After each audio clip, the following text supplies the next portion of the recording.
Hello guys, welcome back to our channel. In this video, I'm going to show you how to turn on location history on Google Opinion Rewards.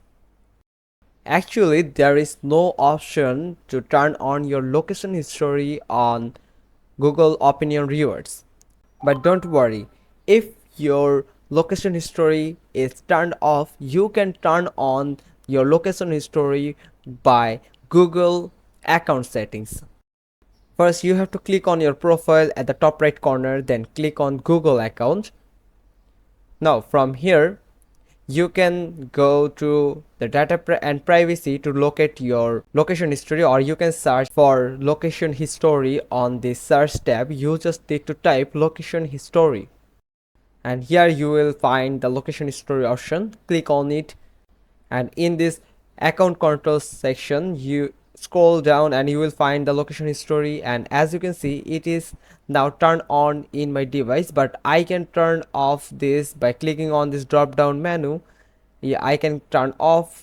Also, I can turn off and delete the activity. Here is a confirmation message that if I got this confirmation, then click on got it, and you can see the location history has been deleted, or you can say the location history has turned off.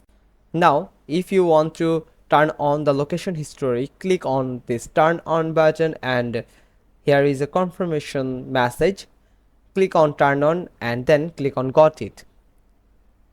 And here you can see the location story has successfully turned on, and it will work for my Google Opinion Reward ultimately. That's it. Hope you found this video helpful. If so, give us a thumbs up. Don't forget to subscribe our channel. Click on the bell icon and we will get back to you with another informative video. Till then, goodbye.